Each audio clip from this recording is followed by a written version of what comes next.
19-ാം നൂറ്റാണ്ടിൽ മനുഷ്യനൊരു വസ്തു ഉണ്ടാക്കി. മണ്ണിൽ കെടാത്തത്, വെള്ളത്തിൽ നശിക്കാത്തത്, സമയത്തേക്കാൾ ദൈർഘ്യമുള്ള ഒന്നിനെ. അതിനൊരു പേര് നൽകി, പ്ലാസ്റ്റിക്. എന്നിട്ടവർ പറഞ്ഞു, ഇത് ഇല്ലാതാക്കാൻ കുറഞ്ഞത് 450 വർഷമെങ്കിലും എടുക്കും. തുടക്കം ആഘോഷമായിരുന്നു. കളിപ്പാട്ടങ്ങൾ, കുപ്പികൾ, സൗകര്യങ്ങൾ.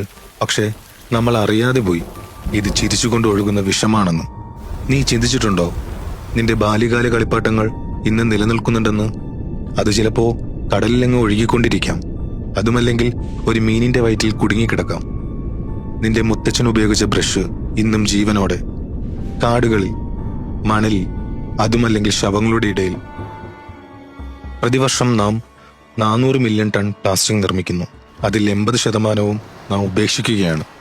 അത് നമ്മൾക്ക് ശേഷം സ്വയം ഇല്ലാതാകുമെന്ന് കരുതി. പക്ഷേ അത് ഇല്ലാതാകുന്നില്ല. പ്ലാസ്റ്റിക് നമ്മളെപ്പോലെ അനുഭൂതി കാണിക്കാറില്ല. ഓർക്കുക, ഓരോ കുപ്പിയും ഓരോ തിളങ്ങുന്ന പാക്കറ്റും ഇന്നും ഭൂമിയിലാണ്. ഇപ്പോൾ അത് കാറ്റിനൊപ്പം പറക്കുന്നു, മഴയോടൊപ്പം പതിക്കുന്നു, കുടിവെള്ളത്തിൽ ലയിച്ച് നിന്റെ ആഹാരങ്ങളിൽ എത്തുന്നു. ആഴ്ചയിൽ ഒരിക്കൽ നിന്റെ ശരീരത്തിലേക്ക് ഒരു ക്രെഡിറ്റ് കാർഡ് തൂക്കമുള്ള പ്ലാസ്റ്റിക് നീ കഴിക്കുകയാണ്. കടൽ ഇനി ഭക്ഷണം തരില്ല. അത് തിരിച്ചു തരുന്നത് പ്ലാസ്റ്റിക് കുപ്പികളെയാണ്. കുട്ടികൾക്ക് ബുക്കിൽ പച്ചപ്പാണ് നാം കാണിച്ചു കൊടുത്തത്. എന്നാൽ യാഥാർത്ഥ്യത്തിൽ മാലിന്യ കൂമ്പാരവും.